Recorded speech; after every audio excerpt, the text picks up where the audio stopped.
నేను శైలజ. ప్రస్తుతం ఏదైతే బీసీ రిజర్వేషన్ల పెంపుపై కూడా ధర్నా చౌక్ వద్ద నిర్వహిస్తున్న ధర్నాలో కూడా మరి ఇప్పుడు మనతో మాట్లాడడానికి కొంతమంది అయితే ఉన్నారు. వారితో మాట్లాడే ప్రయత్నం చేద్దాం. వీళ్ళ డిమాండ్లు ఏంటనేది కూడా వారి మాటల్లో తెలుసుకుందాం. అన్న నమస్తే. నమస్తే అమ్మ. ఇప్పుడు బీసీ రిజర్వేషన్ కోసం మీరు ధర్నా నిర్వహించారు. దానికి గల కారణాలు ఏంటి? బీసీ రిజర్వేషన్ల కోసం మొన్నటిదాకా ఫైట్ చేశాం. సీఎం గారిని కలిసాం, కేంద్రంలో కూడా చెప్పాం, బీసీ రిజర్వేషన్ల గురించి చెప్పాం. అదేవిధంగా ఈరోజు బీసీ విద్యార్థుల స్కాలర్షిప్లు ఫీజు రియంబర్స్మెంట్ కూడా విడుదల చేయాలని ఈరోజు ఇందిరా పార్కు నడిబొడ్డున ఫైట్ చేయడం జరుగుతుంది. ఎంతోమంది వేలాది మంది విద్యార్థులు వచ్చారు, మీరు కూడా చూశారు. విద్యార్థుల పట్ల కానీ ఫీజు రియంబర్స్మెంట్ కానీ అదేవిధంగా నిరుద్యోగుల గురించి కానీ ఎల్లవేళలా ఎప్పటికీ ఈ బీసీ సంఘం అనేది మీకు ఖచ్చితంగా ఫైట్ చేస్తుంది. ఖచ్చితంగా బీసీల కోసం, ఈ నిరుద్యోగుల కోసం, విద్యార్థుల కోసం ఎప్పుడైనా ముందుంటుందని తెలియజేస్తా ఉన్నాను. ఫీజు రియంబర్స్మెంట్ ఇవ్వకపోవడానికి గల కారణాలు ఏంటంటారు? అంటే గతంలో కూడా కేసీఆర్ ఉన్నప్పుడు ఏదైతే అప్పులో ఉందో రాష్ట్రము, ఇప్పుడు దాని వల్లనే మేము ఫీజు రియంబర్స్మెంట్ ఇవ్వలేకపోతున్నామని చెప్పేసి కూడా చెప్పినా జరిగింది. దానికి మీరు ఏమంటారు? అది తప్పు. ప్రభుత్వం ఏర్పడ్డాం, కాంగ్రెస్ ప్రభుత్వం ఏర్పడ్డాం కూడా ఎన్నిటికో నిధులు ఇచ్చారు. మరి వాళ్ళు ఏటికి నిధులు ఇస్తున్నారు అంటే రోడ్లకు కానీ, పెద్ద పెద్ద కాంట్రాక్టర్లకు కానీ, బిల్డర్లకు కానీ, ఏది కమిషన్లు వచ్చే అటువంటి పనులకే వాళ్ళు బడ్జెట్ కేటాయిస్తారు తప్పితే మరి విద్యార్థులకు స్కాలర్షిప్ ఇస్తే, ఫీజు రియంబర్స్మెంట్ ఇస్తే వాళ్ళ కమిషన్లు రావు కదా. ఆ కమిషన్లు రావని వాళ్ళకి స్కాలర్షిప్ ఇవ్వట్లేదు, ఫీజు రియంబర్స్మెంట్ ఇవ్వలేదు. అదే గత ముఖ్యమంత్రి కేసీఆర్ కూడా వీళ్ళని విద్యార్థులని అసలు తీసిపారేయడం వల్లనే, చులకనగా చూడడం వల్లనే కేసీఆర్ కూడా ఇబ్బంది పడ్డది. కేసీఆర్ని కూడా ఒడగొట్టి ఈరోజు చింతపడకల చింతచెట్టు కింద చింత చేస్తుండు. ఆ పరిస్థితి నువ్వు తెచ్చుకోకు రేవంత్ రెడ్డి గారు. ఎందుకంటే మీరేదో చేస్తారని, విద్యార్థుల జీవితాలను మారుస్తారని, నిరుద్యోగుల జీవితాల్లో వెలుగు అవుతారని మిమ్మల్ని సీఎం చేస్తే ఈరోజు విద్యార్థులను పట్టించుకో, నిరుద్యోగులను పట్టించుకో.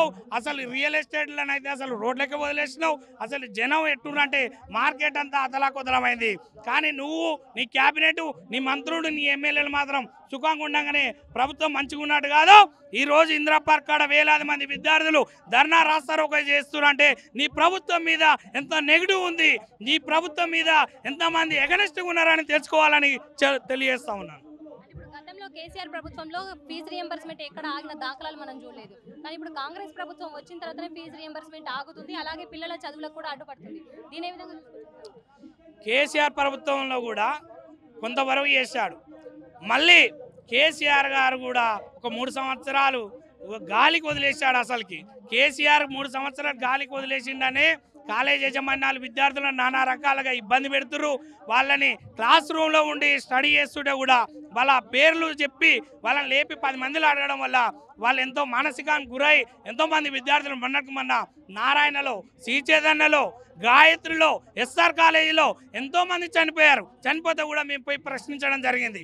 అసలు స్కాలర్షిప్ రాకపోతే, ఫీజు రియంబర్స్మెంట్ రాకపోతే ఈ విద్యార్థులు ఏం చేస్తారండి? విద్యార్థులని 10 మంది ముందు లేపి వాళ్ళని అడగడం వల్ల వాళ్ళు గిల్టీగా ఫీల్ అయ్యి చనిపోతూ ఉన్నారు. విద్యార్థులను అట్లా చేయొద్దని కూడా తెలియజేశాం. విద్యార్థులకు స్కాలర్షిప్లు, ఫీజు రియంబర్స్మెంట్ మాత్రం తక్షణమే ఇవ్వాలి. ఇవ్వకపోతే ఈ పోరు ఇంతటితో ఆగేది కాదు. ఈ రోజు జనవరి 30న స్టార్ట్ అయిన పోరు ఇప్పటితో ఆగదు.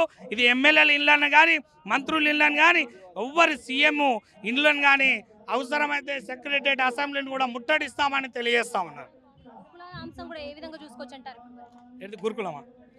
గురుకులాలు చూసుకుంటే కేసీఆర్ గారు మరి ఆయన పాలనలో గురుకులాలను మహాత్మా జ్యోతిరావు పులే కానీ, ఎస్సీ గురుకులాలు కానీ, ఎస్టీ గురుకులాలు కానీ, మైనార్టీ గురుకులాలు కానీ గురుకులాలను మాత్రం మంచి ఏర్పాటు చేసిన కేసీఆర్.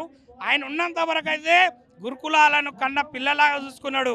అక్కడ గురుకులాల్లో ఎటువంటి ప్రాబ్లం లేదు. కానీ మరి కాంగ్రెస్ ప్రభుత్వం ఏర్పడినాక రేవంత్ రెడ్డి కనీసం ఏం చేస్తుండో ఆయనకు అర్థమైతే లేదు. అసలు గురుకులంలో మొన్నటికి మొన్న ఒక వ్యక్తి కరెంట్ షాక్ వచ్చి చచ్చిపోయాడు. మొన్నటికి మొన్న ఒక వ్యక్తి నానా రకాలుగా కింద పడి బిల్డింగ్ పై నుంచి కూడా పడి చనిపోయారు. అసలు మీ గురుకులాల యజమానాలు ఏం చేస్తున్నారు? మీ ప్రభుత్వాలు ఏం చేస్తున్నాయి? మీ మంత్రులు ఏం చేస్తున్నారు? ఎమ్మెల్యేలు ఏం చేస్తున్నారు? ఇంతమంది కార్పొరేషన్ చైర్మన్లు ఇచ్చారు, వాళ్ళందరూ ఏం చేస్తున్నారు? ఆయన ఇక్కడ భజన చేస్తురా? గురుకులాల పోయి తనిఖీలు చేయాలి కదా. అవసరమైతే కలెక్టర్ కూడా పోవాలి. కలెక్టర్, ఎంఆర్ఓ, ఎండిఓ వీళ్ళందరూ పోయి గురుకులాల సందర్శించాలి. పిల్లలకు నాణ్యమైన విద్య ఇస్తురా లేదా, నాణ్యమైన ఫుడ్ పెడతలేరా అని ఇవన్నీ గమనించుకోవాల్సిన బాధ్యత గవర్నమెంట్ మీదనే ఉంది. రేవంత్ రెడ్డి గారు మీరు ఒక్క మంత్రి పదవి కూడా చేయలేదు. ఫస్ట్ ఎమ్మెల్యే చేశారు, ఎమ్మెల్సీ చేశారు, మరి ఎంపీ చేశారు, డైరెక్ట్ సీఎం చేస్తున్నారు. ఆ విద్యాశాఖ మంత్రి దయచేసి ఎవరికన్నా ఇవ్వండి. మీ కాడ పెట్టుకొని పిల్లల జీవితాలతోటి చెలగాటం ఆడొద్దని మరొక్కసారి తెలియజేసుకుంటున్నాను.